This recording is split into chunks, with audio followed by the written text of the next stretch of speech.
The light's not great, but we'll get better. Give it a few more seconds here for people to chime in. Ooh, the light is really not good. That's okay. It's nice and bright outside. So, welcome, Michelle. Thanks for coming from Chicago, Illinois. Very cool. I used to have a grandmother who used to live over there, outside of Illinois, outside of Chicago, Rockford, Illinois. I think that's close to you. All right. Well, let's go ahead and start. I'm Jimmy. This is the Veganic Growers Hour, the 6th edition. And here it is, about 10 degrees Celsius, 50 degrees Fahrenheit. It's been raining for the last couple of days. So very, very wet, even though the fields are open, which is really, really exciting. We can't go do anything out there yet. It's still very muddy, but they are open. There's no more snow, and that is very neat. So also what's been going on here, the first greenhouse greens are started. The radishes have sprouted. Our onions are getting ready for a haircut like somebody else. Yeah, and that's what's been going on here the last few weeks. We're really excited to get into the fields and start. I think tomorrow we're going to even work on some compost. So very, very fun. So tonight's show is working perennials and the diversity of plantings in our growing system. So it should be kind of a fun episode. Welcome, Jude from Napierville. Thanks for coming in again. So as we're talking about perennials, whenever we are deciding that we're going to want to plant our perennials, we're going to want to wait and plant until after our last frost date in our region. Now, before we even plant those perennials, we want to make sure that our beds are prepared, and we want to have a nice layer of dirt or compost. So that brings up to a very first question of the evening. This is from Trish from Gabriola Island in British Columbia, and I'm going to say hello. Gregory and Lucy again from Annapolis Valley, and Peaches and Sugar also from the Valley of Nova Scotia. So welcome, Nova Scotia folks. Always good to have you. So this question was from Trish in Gabriola Island, British Columbia. I don't have veganic compost ready. There's none locally available. What are your thoughts? And I do have thoughts. So Trish, what I would suggest is get creative.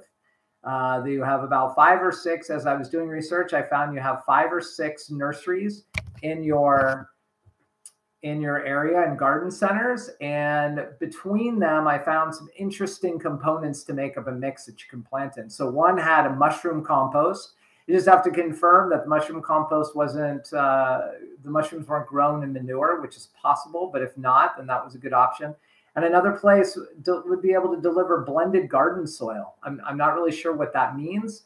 And again, you would need to check and see, but if you put those two things together with maybe a little alfalfa meal, mix it up and get yourself about 1 inch, 2.5 centimeters, 5 centimeters of soil on the ground, you'll be able to plant everything. So wherever you are and wherever I've consulted throughout Canada and the United States, I have always been able to find at least some compost making materials. So check your nurseries, check your garden centers. It is sure you'll always be able to find a veganic form of potting soil, which maybe is just a little bit of peat, some soil humus, and perlite. And if you mix that up with your regular soil and mix in some alfalfa meal, at least you'll have something to plant in while your own compost piles are getting into shape. So that's the answer to that question. So that leads us into we're working and planting our perennials. So as we discussed last time, perennials can be some of the earliest foods that we would have outside. So as I'm looking outside with our fields being open, I'm starting to see our vivace, our perennial green onions, our hishiko, which is a Japanese bunching onion. They're starting to come up. They're starting to be little tiny chives. They're coming up. I haven't seen sorrel yet, and the rhubarb looks like it wants to do something, but even the garlic that we planted last year, which we plant as an annual, but is actually a perennial, is starting to push up too. So real soon we could be eating spring garlic. Hello again, Jeannie. Happy snow day from Calgary. Hello, Meg, again from Quebec City. Good to have you both with us again. So some of the perennials are pretty tight. They like to stay quite tight. They don't move around a lot. Some of these would be like chives, garlic chives, sorrel, rhubarb, asparagus, yeah, or Egyptian walking onions, even though they'll walk a little bit, or Japanese onions. Japanese bunching perennial onions, all of those stay pretty compact. So other than maybe trimming them a little bit, if they're like the asparagus, maybe you want to trim off the tall dead stalks and then just leave it as mulch or put it in your compost pile as you wish. Either one of those things. After doing those things, cutting off those stems, then you're going to maybe put a little compost and that's it. They're ready to go. Some others really require to be things like comfrey, nettles, mint, oregano, wild marjoram, lovage, valerian, chamomile, which is a self-seeding annual, but we also here in Quebec have a perennial chamomile. Depending on your situation, these can get pretty invasive. The mint specifically will continue to create from its rhizomes, so it's going to go ahead and reroot itself and sprout and reroot itself. And sometimes you can plant it in the space, and about 15 feet across, you're going to have more mint in a couple of years. So depending on which perennials you want to plant, there's going to be a certain level of commitment on your part about what you're going to want to do to keep them in check. Here, when it happens, say with like mint, we'll go ahead and restart the patch. If the mint, sometimes the main central plants that we planted, say 5 or 6 years ago, have pretty much died and they're really just living off the rhizomes, we'll end up taking those rhizomes and replanting it back into the middle of the patch. That way, then they're not, because mint also is one of those plants that has an intense root system and it likes to choke out other plants that you're trying to plant. So it does require a little forethought, a little planning. But again, the great thing about planting perennials is that you can eat from them a lot earlier than you're actually even going to get anything that you've planted outside. So that's what's really cool about perennials.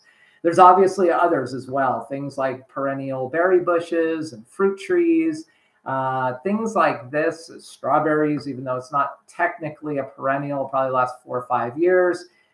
You can replant the sucker strawberries back into the patch so you can create kind of a perennial situation. But some berry bushes, like I didn't even know until I moved out here, which was like haskap. Haskap is also called, I'm going to think about it here in a minute, haskap, camerisier in French. And it makes a really beautiful blueberry type. And we've talked about this on other shows, a little blueberry tasting, a little bit more tart than that. They flower and they produce very, very early in the season, as early as May. So that is very interesting. When we're thinking about what perennials we need to plant, the single most important idea or temperature we need to know is our hardiness zone. And in Canada and the United States, there's a hardiness zone. Here we're a 4A, which means during the winter time, we'll get down to minus 34.5 Celsius. And why that's important is that anything that is acclimated to that temperature or higher will be able to survive here. I'm sorry, lower, so 2 or 3. So anything that is a hardiness zone 2, 3, 4A, 4B, maybe 4B, we'll be able to go ahead and plant, and there's a pretty good chance that it will come up the next year. If you live someplace warmer, say you're in New York City where you might be a zone 6, well, then you can plant anything zone 2, 3, 4, 5, and 6. So there you go. So it really depends on where you live, what perennials you can plant. Everything that I'm talking about tonight is going to be able to be planted zone 4. Sorry for the light, everybody. The window's open because it's such a beautiful evening, but the sun is setting right there. So anyway, you're going to get me a little kind of, I don't know, almost like a spirit apparition. Anyway, we'll continue on.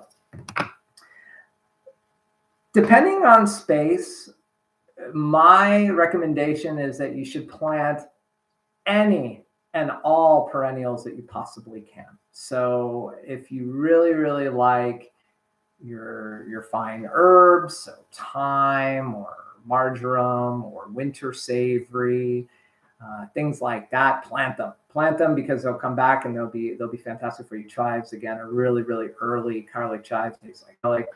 Plant those, are awesome. Asparagus is my favorite of all the perennials because it's just this amazing crop that comes in about mid-May for us, and then we keep eating on it until the end of June before we really have huge harvests of other things. And asparagus is so versatile. So I plant as many as we can. Here at La Ferme de l'Aube, we have over 125 perennial plants out of the 400 that we grow. So, and it's something that we're always trying to expand here at our farm. For us, we have had dismal luck with growing things like trees, and that's why I don't talk about this a lot. Fruit trees. We've lost pears, we've lost apples, we've lost Montmorency cherries. We spent a few $100s on trying to get these trees established. I don't have the secret. I don't know. They say you don't need to have a really decent soil. It really doesn't matter. I think probably they take a lot more water when they're first getting established than I would give them, or we would give them. So I think that if you can, and if you have the time, and if you have the budget, absolutely, it's extremely important to try to establish some fruit trees, berry bushes, berry trees, things like Saskatoon berry or Amelanchier. These things are incredible because they'll produce year after year in great abundance, and I think they're awesome. So if you can, and for sure we're going to try again because I have a hard head and I really, really want to get some of these trees established. But there's something very interesting about this also that I've learned with this whole climate chaos that we're trying to plant in as things change so drastically, drastic highs, drastic lows. Last year, all of the wild apple trees, and we probably have 9 on the property, all the wild apple trees flowered because it was so warm about the 10th, 15th of May. But then the end of May, we got a -4, -5 Celsius 3 days in a row. And it froze every single one of the flowers off. There wasn't a single wild apple to be had. So even if I had those apple trees, unless I happened to have one that was flowering late, I wouldn't have gotten any anyway. Something to think about.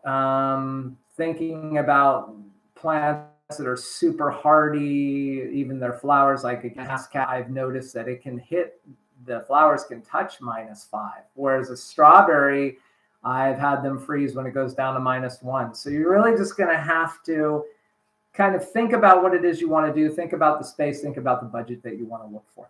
So I'm going to say hello to Trish, and I'm going to say hello to Nancy Love. And Peaches and Sugar says, my hascaps are starting to bud, and that is so cool.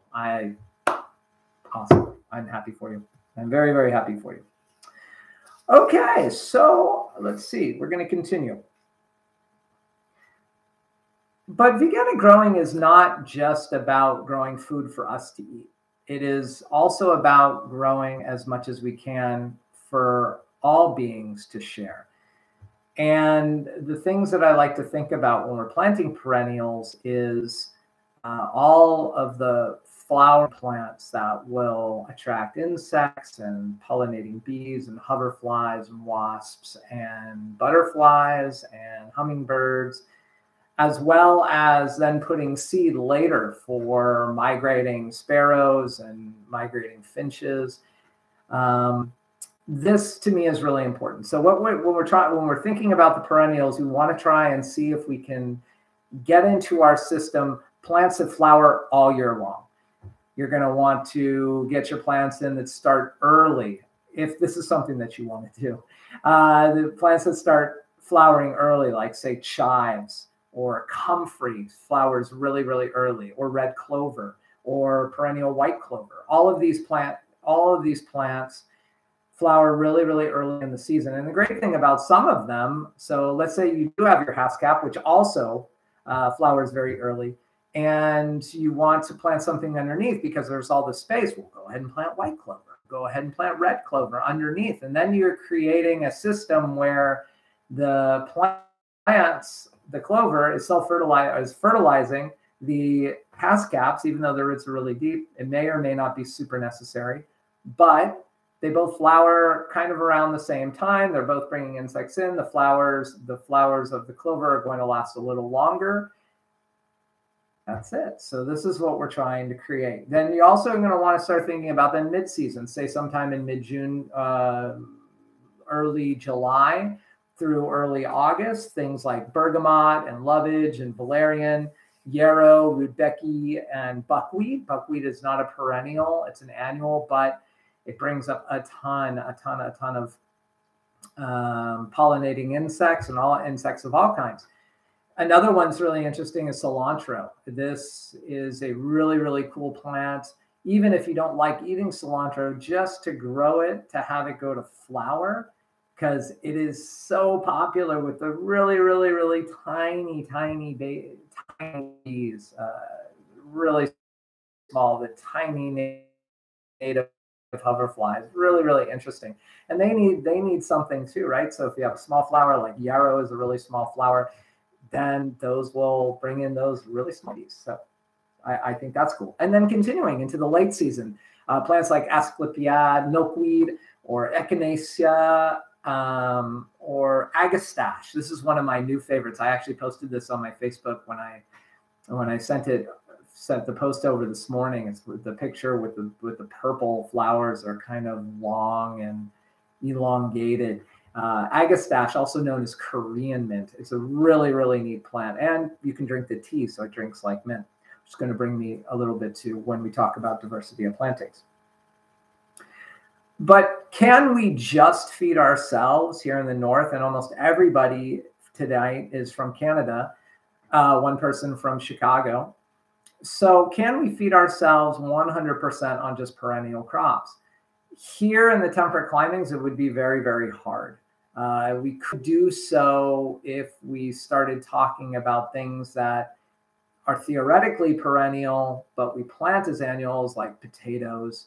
Then yeah, maybe, but it still would be very difficult to produce all the food that we would want in a season and to feed ourselves as well as going into the winter. But what about if you lived in the tropics? What about if you lived between the Tropic of Cancer and the Tropic of Capricorn? The answer to that question is 100%. So if you do have people or you have friends and they live down there and they're looking at starting a veganic garden or a veganic food forest, I have a little story for you. So in 2010, I was very, very, very fortunate to work about half months on a farm outside of Pahoa, Hawaii, and on the Big Island. And okay, I'm back. And what I didn't know then that I know now is actually a vegan permaculture and food forest. And this was an amazing place. 200-year-old mango trees and avocado trees. In late November, I was harvesting lychee and rambutan, breadfruit and jackfruit. So when you start thinking about this, you're going, okay, now I have my starches, I have my green jackfruit. Yeah, Trish, I was dropping out a bit, but I should be back. It said that my internet was unstable, so hopefully I'm back. So here, yeah, and so in Hawaii, very, very cool. I was able to harvest a lot of these crops that were starches and that were also protein crops, like coconuts, and breadfruit is also a protein crop. So anyway, so very, very interesting. But for sure, you could grow all the food that you would need in a single year in the tropic there. I also had the opportunity to work in another place in Costa Rica, in Puerto Viejo, where it was the exact kind of situation, except his concept, the one in Hawaii was quite a bit older. His concept was starting it from scratch, creating a veganic permaculture food forest, layering the systems with with small plants to shrubs to medium-sized trees to large trees. And there we were harvesting jackfruits and yucca. So we were eating our starches, and that was really all that we needed to eat. So to answer the question is, can we grow everything that we need to grow to eat by just planting perennials here in the temperate north? No, probably not. But you can grow quite a lot. And if you live in the tropics, you can absolutely grow it all. So let me just make a note on time, and then I'll continue. Hopefully my feed is better. Sorry, we've had thunderstorms in the area, so it's a little bit wobbly. Good. So we continue on. So we discussed the diversity of our planting system.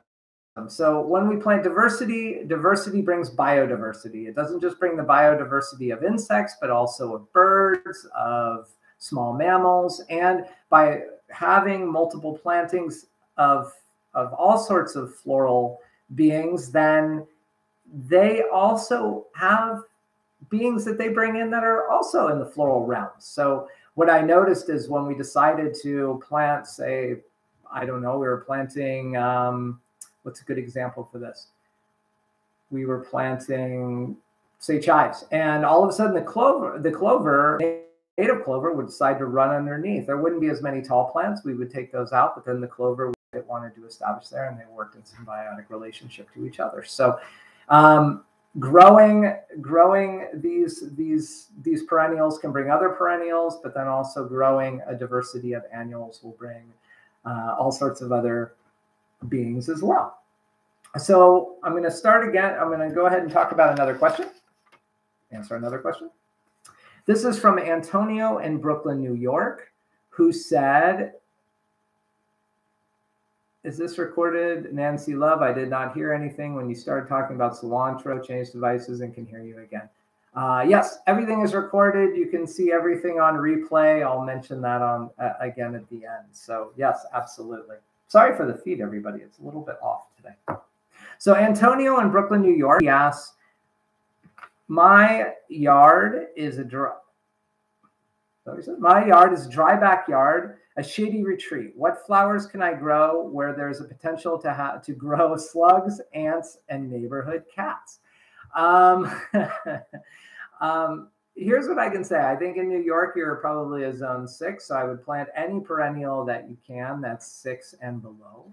But the best advice that I can give for anybody who's trying to start a garden somewhere is go to your local farmer's market. I've talked about this before. Go to your nursery when they start selling plants, because your nurseries in the area, even if they're definitely not going to be veganic and they're not even going to be organic all the time, but they're going to have a nice mix of plants that you can put into the ground, both annuals and perennials that do well in your area.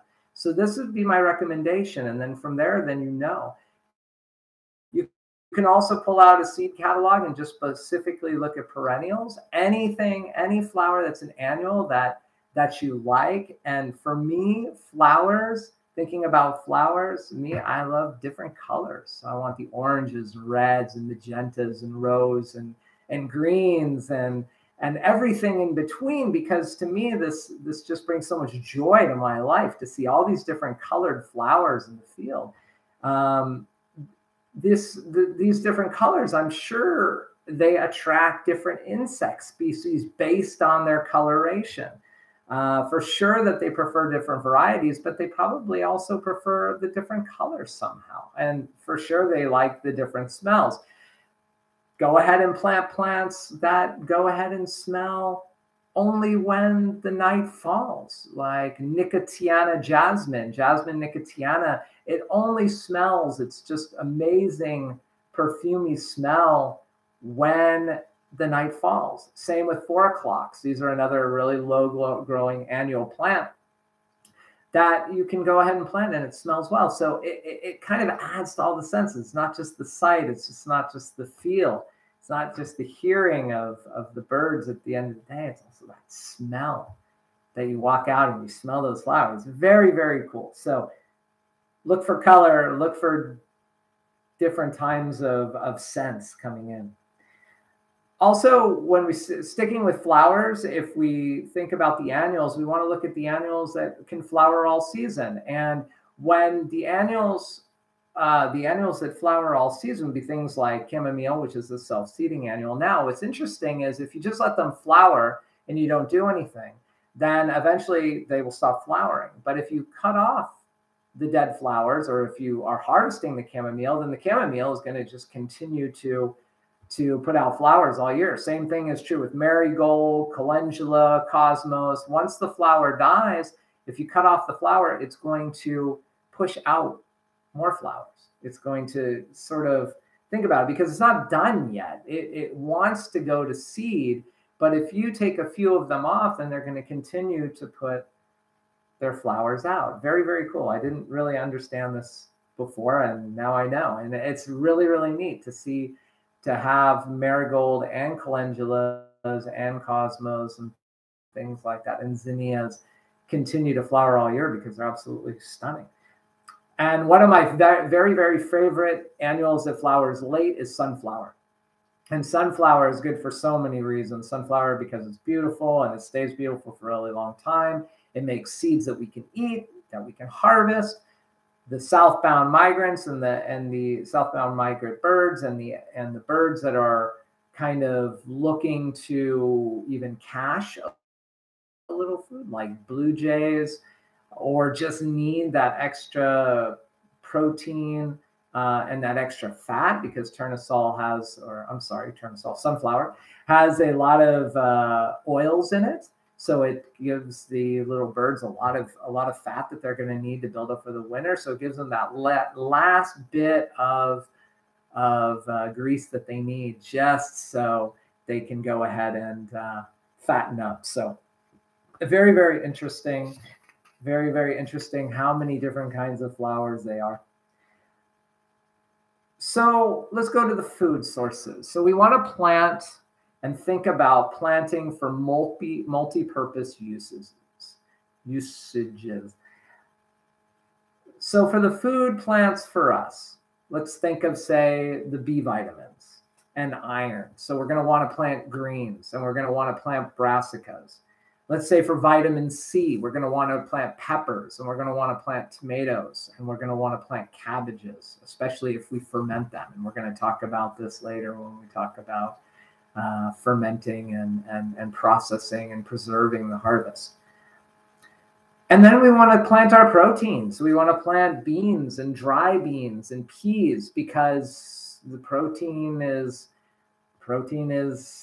just something that we need. And if we mix those proteins with, say, a starch, then we create supposedly what's called a perfect protein. So if you grow potatoes, or you grow flax, or you grow oats, or you grow corn, either sweet corn or milling corn, then you've got yourself a full complex meal.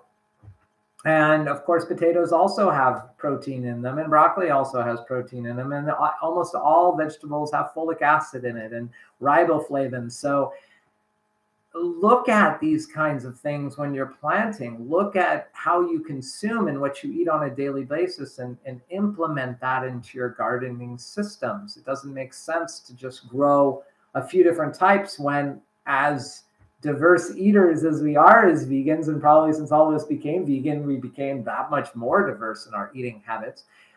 We need and want all of these foods to fulfill us and sustain us. And of course, some foods come in at one time, and some foods come in another, and some vegetables continue and fruits continue to come in all season. Things like once they start cherry tomatoes or zucchini or cucumbers. So think about these things when we're going in.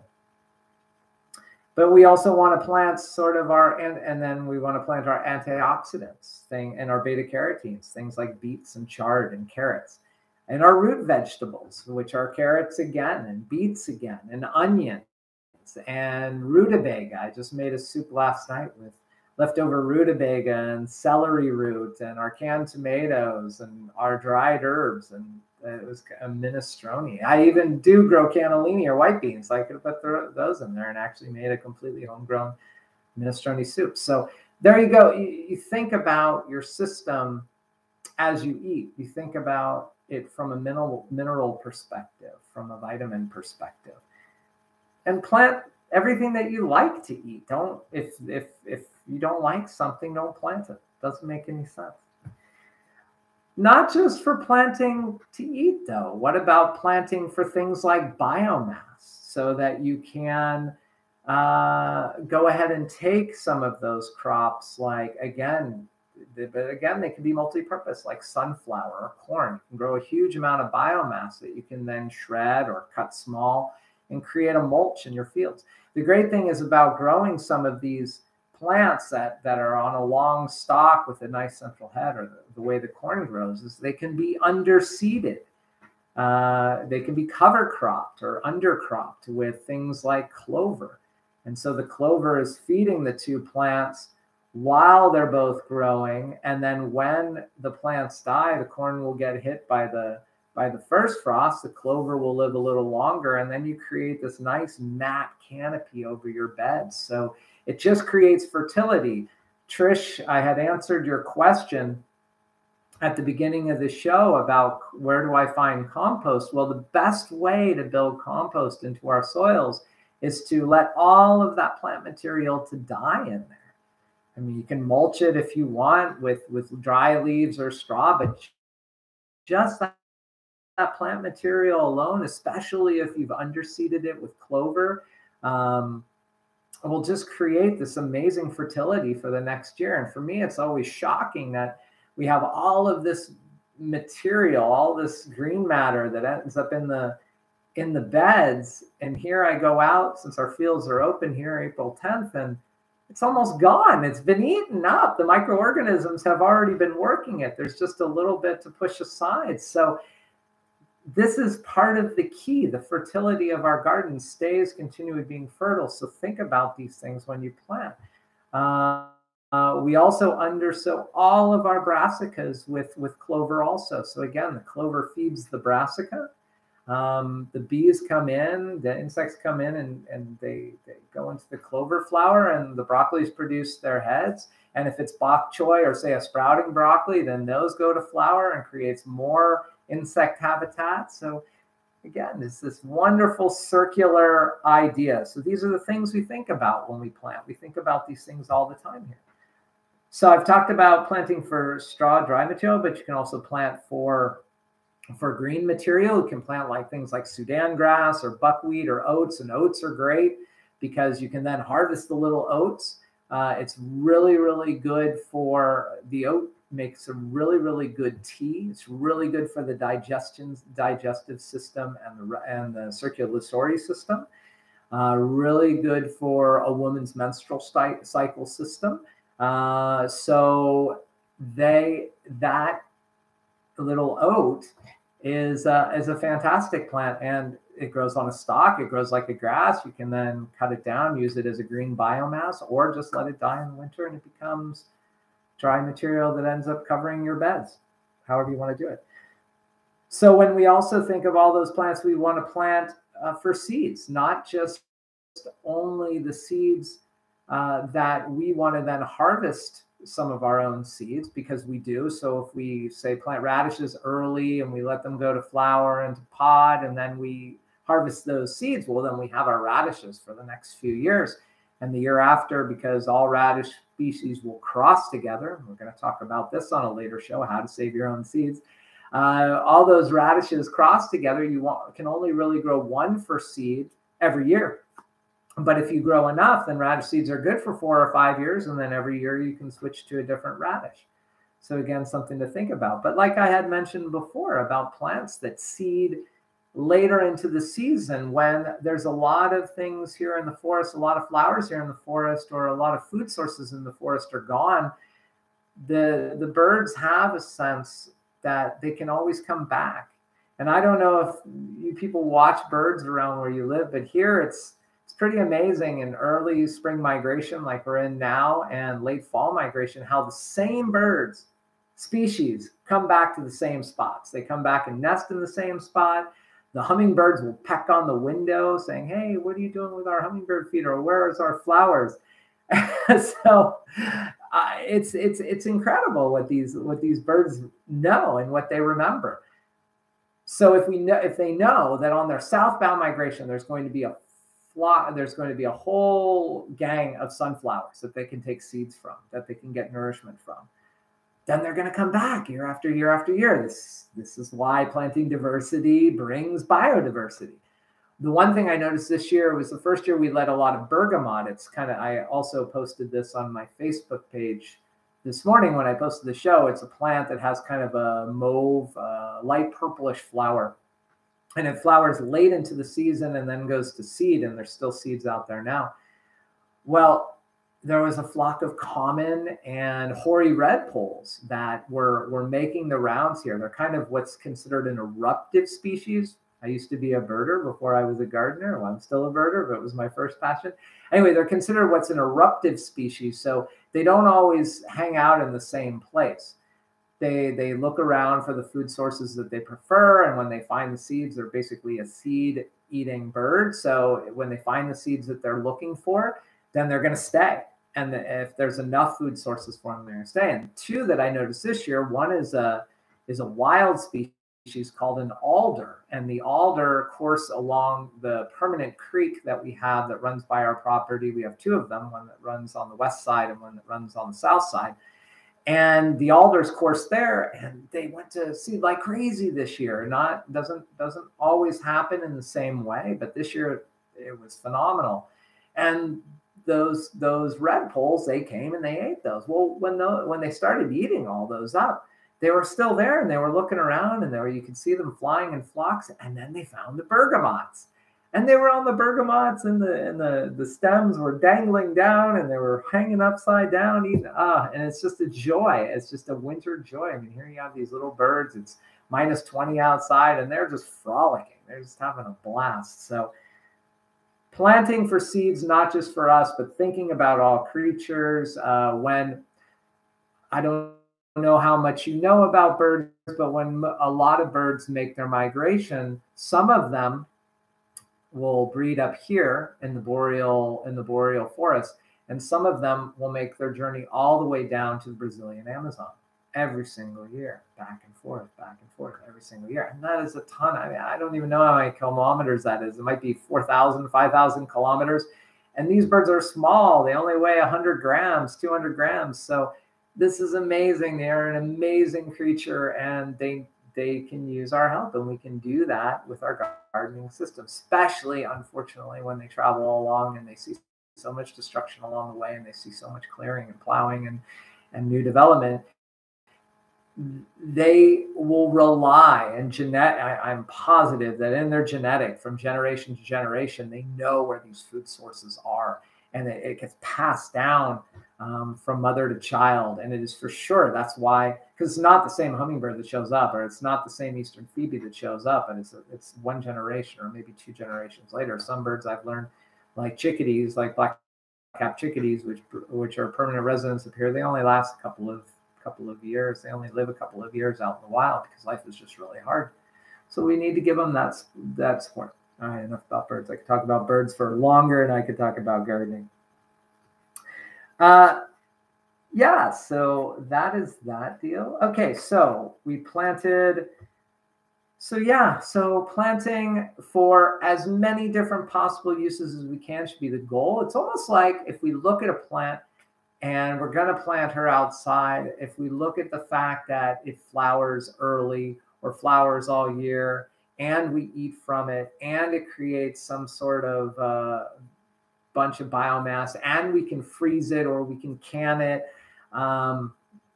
If you can count maybe 4 or 5 or 6 or 7 different elements that a plant is good for, then maybe those are the plants that we really want to focus on. Yeah. All right. So I have another question. So here we're a small farm. Everybody, I think, knows that, except for Michelle from Chicago. This is from Vikram in Brewster, New York. How do you manage enough quantity for sale with so much variety and so little acreage? Yeah, so 400 varieties on a half an acre. We do it because we love plants. And we have loved to watch the plants bring all of the different creatures and friends into our growing systems. But it's not just what we've planted.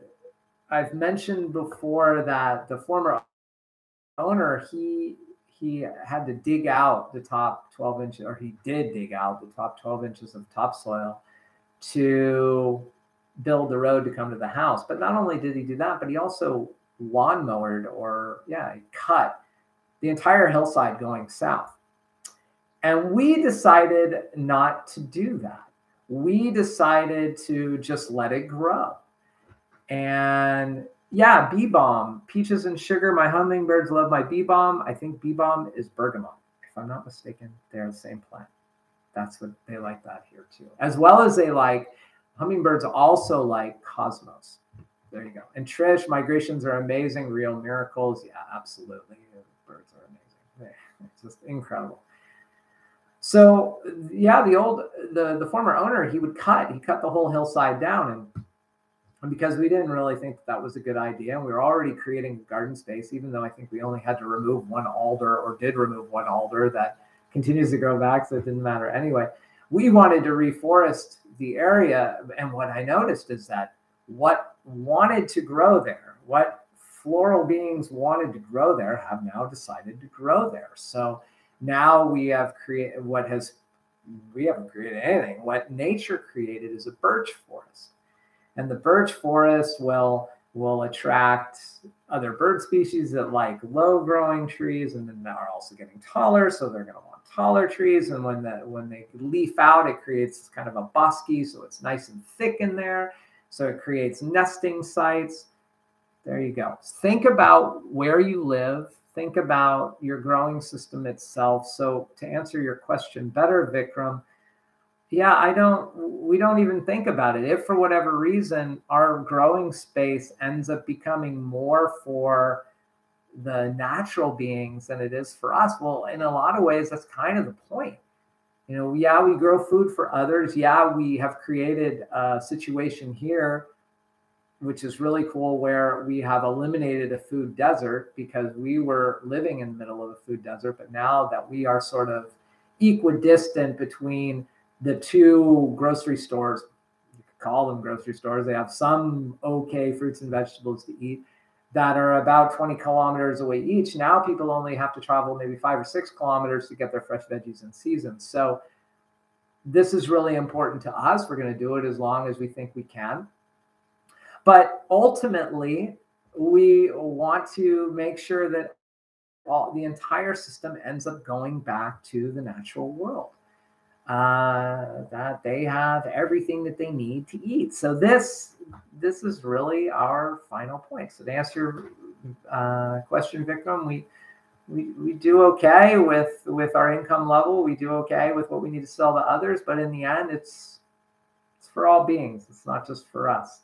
They deserve, all the creatures of this earth deserves that. And good. So I have another question. This is specific. This is from Trish, who's with us tonight on Gabriola Island. Again, what are some tips on growing spinach? I haven't had any luck at all. Yeah, so spinach, I've never, ever, ever had luck in the spring. And I think it's because the spring can be too wet. Spinach doesn't particularly mind it to be cold when it germinates. It's okay. It does prefer to be 20 to 22 to 23 to 24 degrees to germinate, but at 10 degrees it'll germinate just fine also. But it's the moisture, it's the humidity, it's the wet that spinach doesn't like. So if you plant your spinach seed, it might sprout, but in the end it may not do very much. It makes it very small. Where I have a lot better luck is planting it in the fall. Or it's in the late summer. So I'll seed it when it's really warm, when I know that there isn't that much chance of rain, and we'll irrigate it, water it. And we're going to talk about irrigation on the next show. And it'll sprout, it'll germinate, it'll start to grow. But then what spinach wants is to be really, really dry. It's really pretty much as dry as you can make it.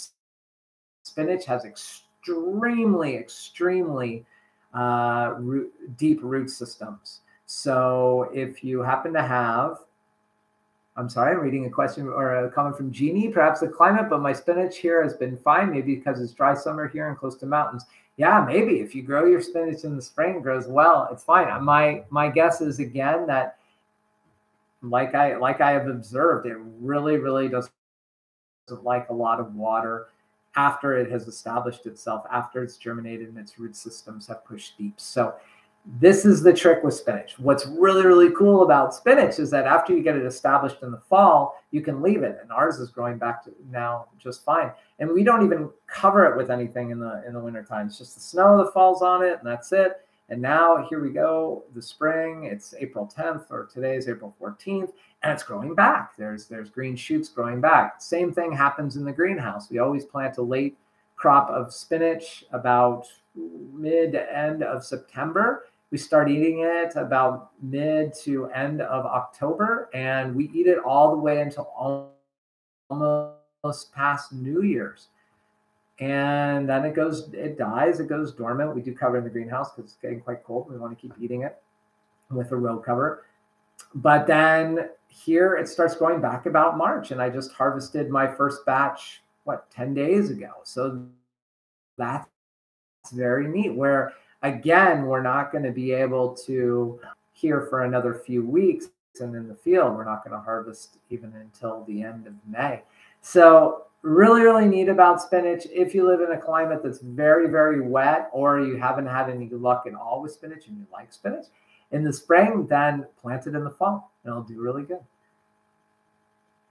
And Peaches and Sugar says, I let my spinach go to seed and comes up in the spring. Well, there you go. Whatever works for you, that's the point of your gardening systems. I don't have any more questions, so I'm going to kind of go a cappella and talk about stuff. So if you have any questions, this is a great opportunity to ask, because we have about 13 minutes, but I'm going to continue to talk about the diversity of our plantings. So here, if I continue to think about what has given us the greatest success in the ability to feed ourselves, it really has been crops that to kind of go back to Vikram's question a little bit. How do you supply your clients, or how do you grow for a business? Well, there's a lot of space that we dedicate that just is for us to eat. And we grow about 5 rows, 600, 750 square feet of dry beans of 6 or 7 different kinds.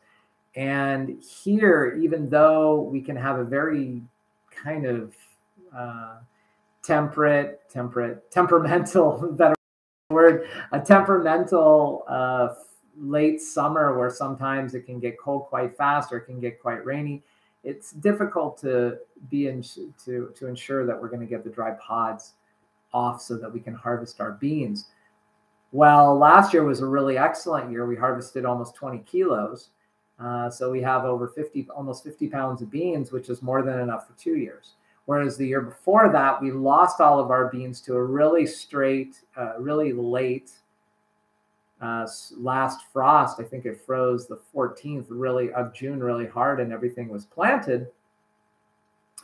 That we went ahead and only harvested, 3 or 4 kilos. So to have a really good year following a really bad year means that we've sort of created a system where if say this year isn't good, we can go ahead and have enough for the next couple of years.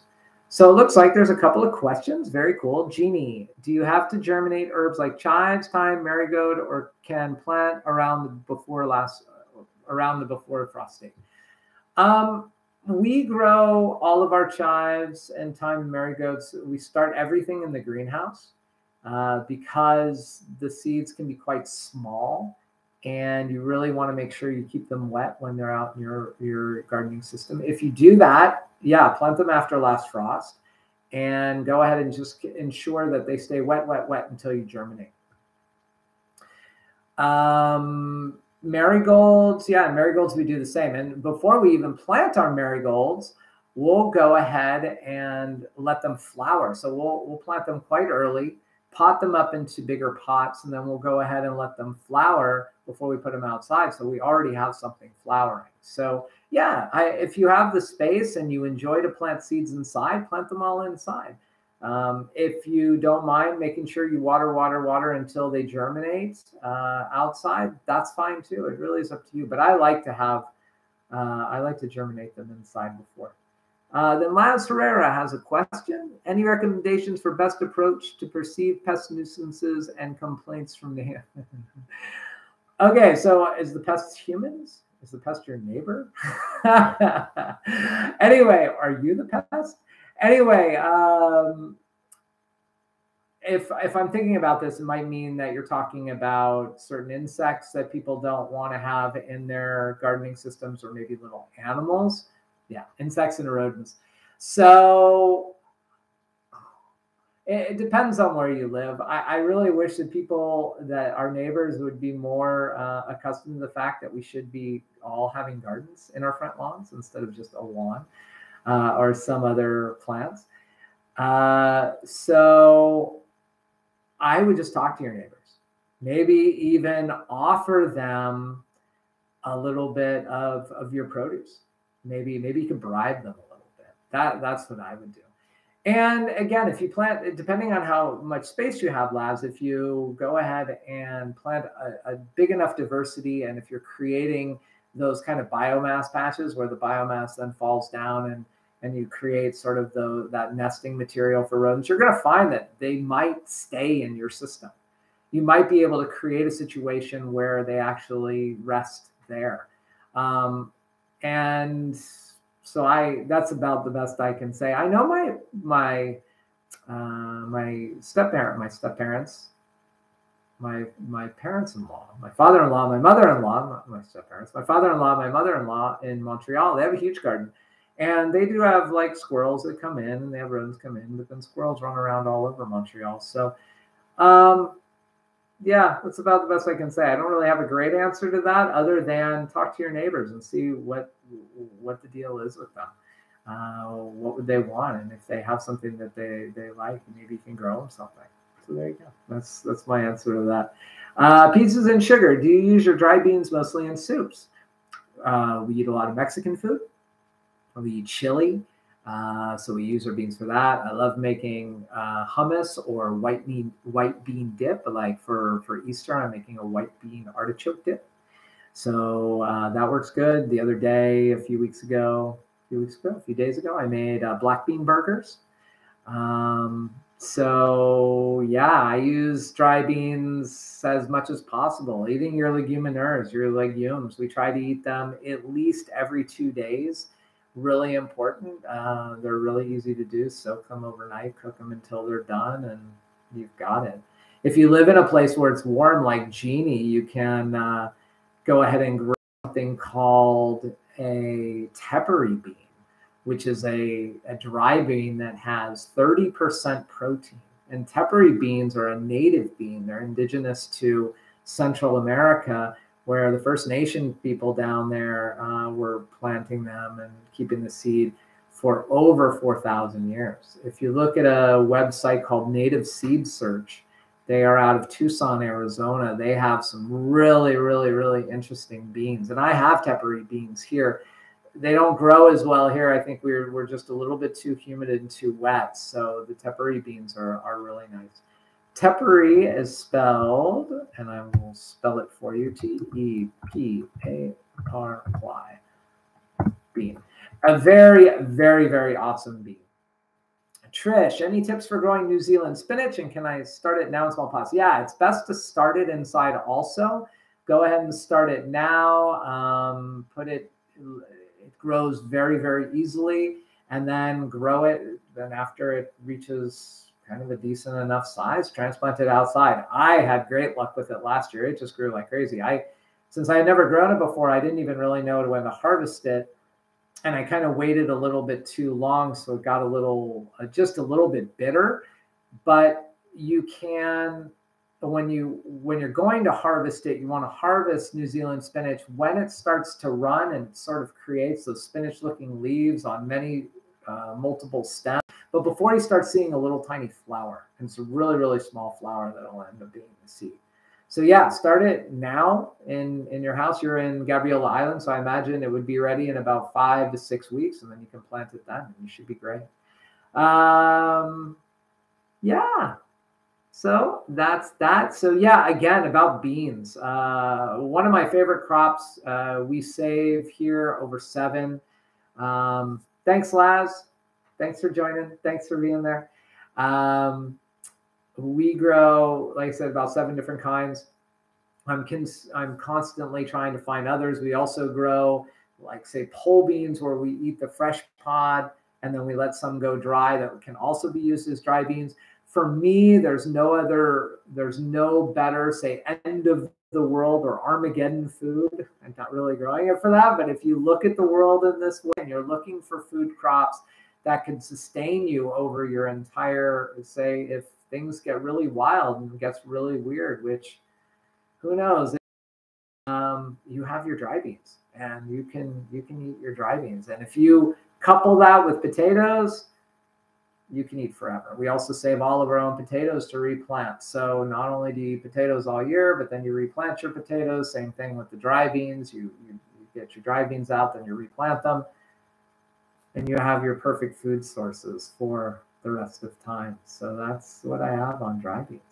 That is really all I have. I just have some announcements that are, one is very important. So for those out there, I don't know how many people have been on the show or not, or been to their course or not, but Learn Veganic is running another course this year. And it starts April 20th, and it's going to run 7 weeks. So it's going to push into about June. And they still have space available. So it starts April 20th. It's a really, really awesome course. I love plugging them because they're friends. They were also my first mentors in veganics. So if you haven't taken it before, give it a shot. Very, very neat. Yeah, I have time to answer that. We need instruction on how to store potatoes to plant for spring. Okay, so your best scenario is to find a place that is below 7 degrees Celsius. And we store them even colder than that. We store them at like 1 or 2, and that's not too bad. So you're going to have to find a really cold place. That's the secret. But we just store them in recycled cardboard boxes that you can find at the produce departments. They don't need any kind of fans. They don't need any kind of really humidity. They're just those stackable cardboard boxes. You'll see them sometimes. They're the ones, maybe they're a little waxed or not. It doesn't really matter. But at the produce departments, you can find them, and they're big. They're pretty big and sturdy. And yeah, at 1 or 2 degrees is ideal. If they're under 7, they should last all the way until now. And if they start sprouting, that's okay. You want them to sprout before you plant them. So if you're in Nova Scotia, I imagine you might even be able to plant your potatoes the first week of May. It's not necessary to wait until after last frost. You can go ahead and plant them earlier than that. So that's what I would suggest to store your potatoes. I hope that works. Another event to announce, next show, April 28th, 2 weeks from tonight, is going to be all about irrigation and rainwater collection. So if you've ever had that desire to be able to collect your own water and then irrigate with it, or I'm trying to figure out a way to use an irrigation system where you're not only watering by hand, that is going to be the show next time. I think we're going to also talk about something else. I'm going to post it here next week, but that's the gist of it for now. Doesn't seem like that's enough to fill an entire show, so I think I need to add something.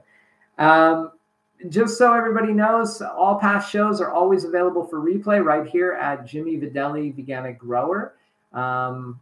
So if you ever want to look at them again, or if you want to tell people about a certain topic that we discussed, all of the different episodes have their own topic center, all that have their own main topic of discussion. So if you know people that are in need of that information, you can just link them right to there. It's just easy access, and people they don't need to watch me do my hand movements. They can go ahead and listen to it kind of as a podcast also, that I found out today one of my friends on Facebook likes to do when he's seeding. I think that's really cool that they'll listens to podcasts. I think that's fun.